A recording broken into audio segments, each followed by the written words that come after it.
In my culture, death is not the end.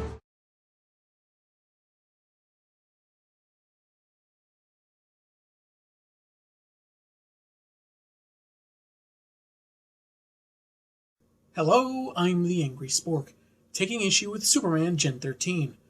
Caitlin Fairchild got a massive bump on the noggin and believed herself to be the depowered Supergirl. Every time she tried to help, it ended up causing more damage, and not just to her costume. Not only has this left a few messes for her teammates and Supes to clean up, news of the red-headed newcomer has reached the actual Supergirl.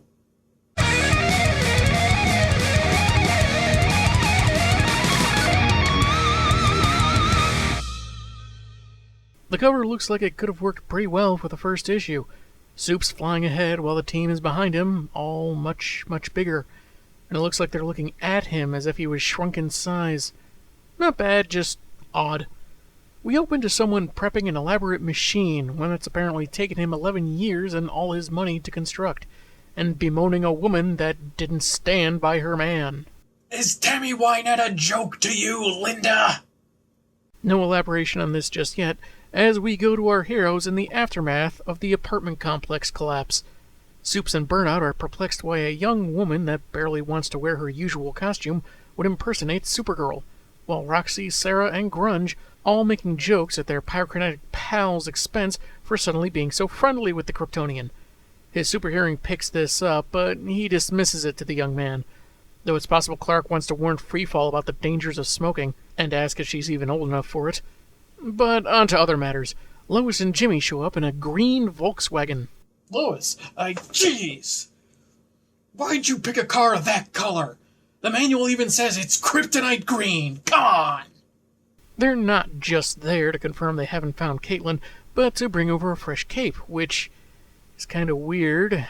Does the Daily Planet keep some on hand? Did Clark convince Perry that it'd be a good way to ensure an interview with Supes in case what he was wearing got tattered? Bobby mentions it must suck to need a replacement suit for every super escapade, and the interstellar husband and wife are hit with epiphany. Costume. You and Clark should totally go as Lara Croft and Indiana Jones for the Daily Planet Halloween party. You're sure to win the costume contest. On a 2-page spread, legit Supergirl is flying a car full of irate sports fans above a traffic jam. Their remarks less than grateful. Why are they singled out? What's the context? Who knows, 'cause we head to a costume store where the owner has finished, measuring Kate, claiming to have almost run out of tape. If you aren't sure what he was measuring, you haven't been paying attention to the story. Also, note the Batman Forever-inspired costumes as a tongue-in-cheek reference. The shopkeep remarks how he once provided Superman with a new cape, how he looked in that same mirror she is, to her delight, and then says something that sends her into a kind of trance, reminding her of her real name. Big Blue himself is certain that their idea that Caitlin goes to a costume store after every mishap lines up. Each sight saw her show up in a fresh costume, even though the previous encounter saw it damaged. He confirms with the team that Fairchild doesn't have any other abilities that would protect her clothing. Her just being super dense only helps this theory. There seems to be a small incongruity here. It's mentioned that Caitlin left every event she tried saving the day with a damaged costume, and they include saving the cat, but her costume wasn't really damaged. Maybe a little mussed up, and her skirt seemed shorter than when she arrived, but no panel showed it getting torn or anything, so that was likely a little cheesecake from the artist. If Lois and Jimmy check out the costumers in the areas where she was sighted, they might figure out Fairchild's next stop. Her motives are another matter. She's more misguided than anything else, and ruling out an evil twin or a certain fifth-dimensional imp, Lois straight up suggests amnesia from the collision in the first issue.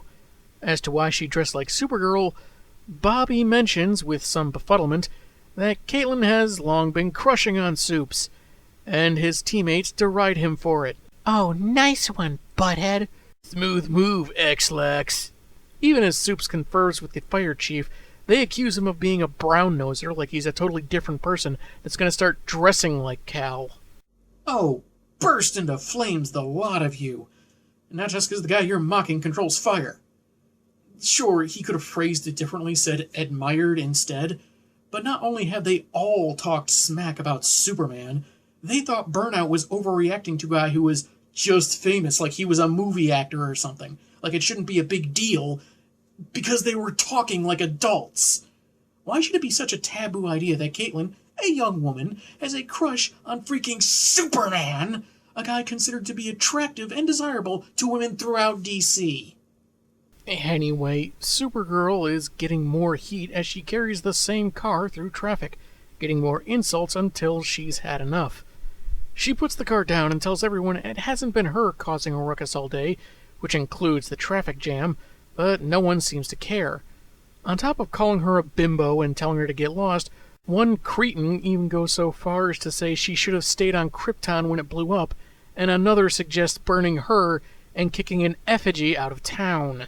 These remarks feel particularly jarring because comments very much like them get thrown around like dollar store water balloons on the internet.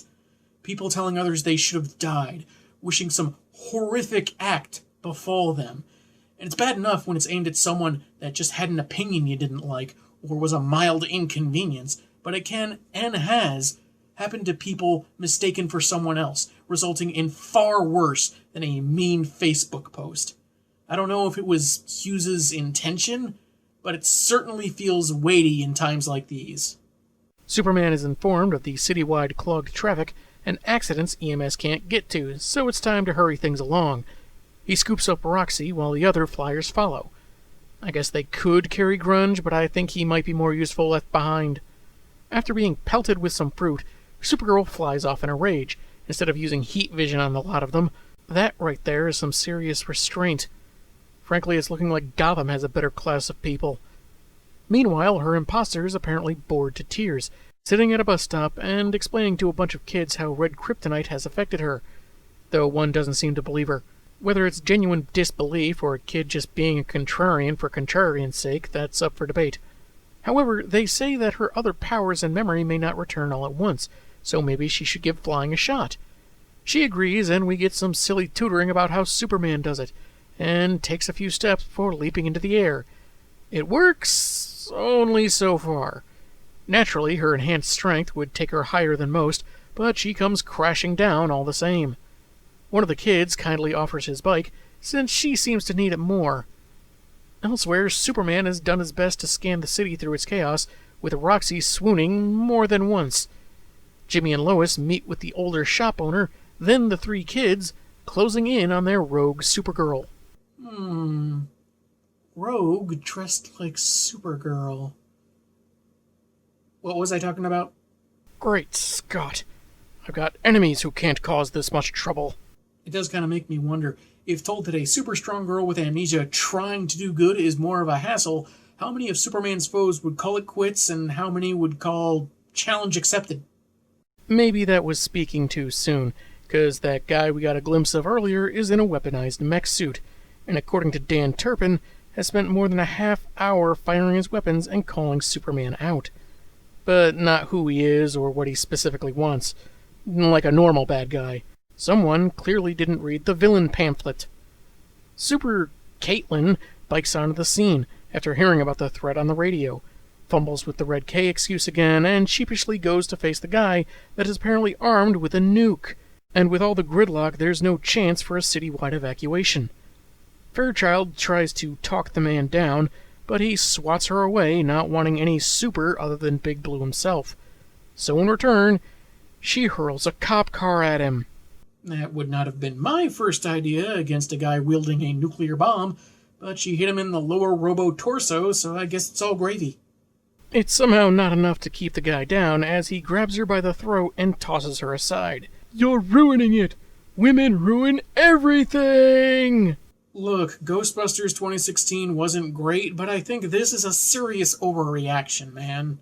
Rainmaker tries to calm an angry crowd of motorists, but they're more concerned about who will pay for damages, and they don't like being told not to be selfish, just because other people are hurt. Bobby says Superman can fix this, which gets more derision from Grunge, just as Big Blue arrives with an empty bus and then addresses the angry mob. This must stop! People! Your fellow citizens need you to put your pettiness aside for a time. We all need you to work together right now. Allow 4 to 6 days for your pettiness to resurface. Listen to Rainmaker. She's right. People are hurt and your neighbors need you. We need you. This gets the commuters to follow Sarah's lead, finding the injured so they can be put on the bus and taken to a hospital. And the other members of GEN13 begin to see what Superman is really all about. Well, except Grunge, but he's an idiot, so who cares? As Lois arrives to inform that they've got a bead on their amnesiac, Super Caitlin Fairchild Girl is not backing down from the manic mech user, and the police fear that he may use his nuke. Though this is not how you say a Hail Mary. I know he's panicking, but still. Anyway, the man shows his secret weapon, a piece of kryptonite from Supes' first bout with Metallo. At first frightened by it, Caitlin realizes she's not getting weaker, so kicks the guy in the crotch. Funny, but has the less funny result of launching the missile. So of course, this is a great time for Lois to exposit how she tracked down the kids Kate met and the active fight with the mech. During all this, Clark's heightened senses pick up on the missile, and just as it's barreling back towards Fairchild, Superman catches it, flies it out into space to safely detonate, and is quickly back on the scene. I hope no one here was too attached to Pluto. After that, no way is it going to be considered a planet anymore. GEN13 arrives, but Kate doesn't recognize them, nor does she believe she isn't a red-caged Supergirl. Grunge suggests hitting her in the head again to get her memories back, but not everyone is on board with taking cartoon-based advice from a guy that just remarked on seeing his friend's junk. But that's when actual Supergirl flies in, decking the redhead that's been impersonating her. It takes Supes getting his angry face on for her to calm down, and I guess he lifts her up a little too. However, the assault actually worked, because it's apparently common for Fairchild to get all loopy when she's hit hard enough. Cal notices the traffic jam is getting worse, and the super tourists need to avoid exposure, so he leaves getting them out covertly to Kara, who quickly accepts the forced volunteer job before he flies off. On the ride home, Caitlin is sullen and quiet, while Roxy is gushing about being carried by Supes. Bobby is wearing a Superman t-shirt, dressing like him, hint hint, and even Grunge seems to be turning around on the Kryptonian. Not exactly sure how or why, but again, it's Grunge, who cares. They return to their base, where they assure Lynch their trip was problem-free. Not sure if he totally believes that, but he hands Fairchild a parcel that arrived to her the previous night. Her spirits are lifted, as it's a note from Superman apologizing for never formally meeting, though strangely signing off with "Until next Tim," and giving her a souvenir. One of his capes. Wait a minute. Made in Candor? This is a knockoff! So that was Superman Gen13, and for such an oddball crossover, it turned out to be a really good read. There were some things that just weren't to my taste that I didn't find all that funny, though some of the humor is good, genuinely clever, and I even expected there to be a gag at the end where it turned out that Caitlin had spent all their trip money on costumes and taxis. Though one's mileage may vary on the many jokes about Fairchild's chest size, but most of them are pretty subtle and would go over the heads of a lot of young readers, I imagine. I also noticed that Kate gets named and referred to probably more than anyone, so if this book is a reader's introduction to the Gen13 characters, they'll be waiting a while before Rainmaker gets named, and they never actually call Bobby by his heroic codename. And they don't use their powers that often. Roxy uses hers once, Rainmaker can actually do more than just summon rain, and Grunge, he doesn't really do much of anything with his powers. I guess he can turn himself into Earth, but the most we see him do is crash through a gorilla eyeball and nothing else for the entire 3 issues. The majority of the team could get really annoying and obnoxious, Grunge in particular. Maybe they were going for comic relief, but he seemed more to me like a jerk, not much charm or whimsy to be had. Although their youthful ignorance was crucial as they eventually realized what Superman was all about. At first they see him as the uncool authority figure that doesn't get it or looks silly, criticisms that people have had about Superman for years. However, the story does a great job of respecting the Blue Boy Scout in contrast to the team's disrespect. The art presents him as a mighty, commanding presence, immensely powerful but controlled at the same time. These less experienced heroes may mean well, but it's Superman that has the knowledge and wisdom that makes how silly they think his costume is or that he's too old-fashioned pretty irrelevant. His actions overpower their words. And probably one of, if not the best example, is the traffic jam, where he convinces people to get over themselves because there are others worse off that need help.